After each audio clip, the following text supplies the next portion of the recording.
So what are our priorities in the 2024 budget? Really, as the board heard in the carryover request discussion, the first thing we have to do is keep operating our buildings. We have to, as Mr. Shreska says, keep the lights on. And that means covering energy cost increases and basic operational cost increases to keep our operation afloat. It's not just energy costs, but you'll hear more in a bit that utilities cost are going up. So our water and sewer, and as we all know, anyone dealing with schools or with children at home understands that in addition to turning on the lights and other electrical appliance, young people are good at turning on the water and flushing the toilet.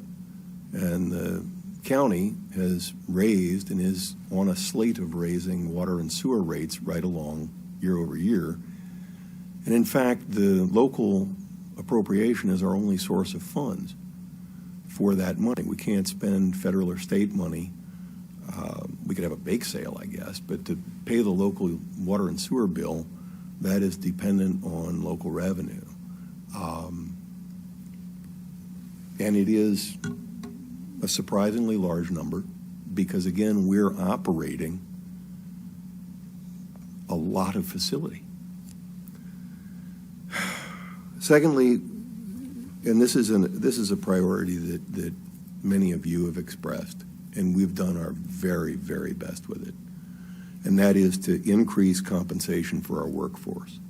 We must. We have no choice but to compete in the midst of the shortage and the pressure and the state initiatives that are actually will create more positions, which I suspect will make the shortage possibly worse in the short run. I would say most likely worse in the short run. We must do what we can to compete, and we must, I think, primary in that is to focus on increased compensation for our workforce. We must add positions needed to improve compliance with standards. And I say improve compliance because I don't think everywhere will we get to compliance, but we need to head toward it. And finally, the fourth priority is to fund key best practices to improve our business operations, to enhance staff attraction, and to increase transparency and reliability. And while we're here, I just want to put in a plug because it just happened today and we're getting information out, but we have upgraded the transparency tool, the fiscal transparency tool that's available on the school division's website. It's now a tool called Open Checkbook, and there should, by today or tomorrow, be a direct link available to it on the bottom of the web page.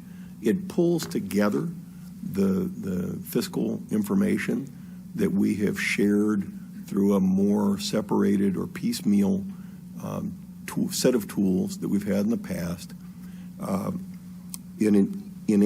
It was a strategic choice to enable an apples-to-apples comparison with the transparency provided by the local government, because the Open Checkbook tool is the same tool that our general government uses here in Spotsylvania County.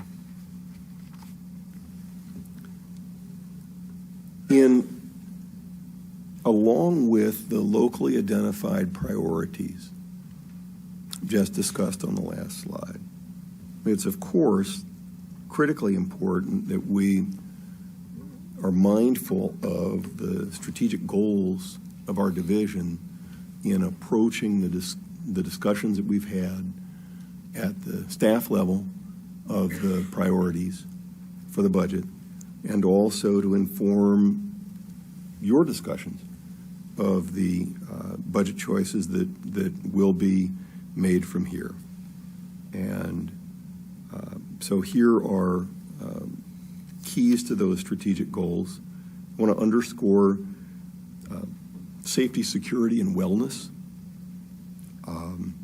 Security and safety are huge issues for all of us. Wellness is also a priority issue, both for our students and for our staff. Student engagement and creating experiences that make them life-ready or help them be life-ready is critically important. Maximizing resources to enhance student achievement and promoting engagement with the community and partnerships.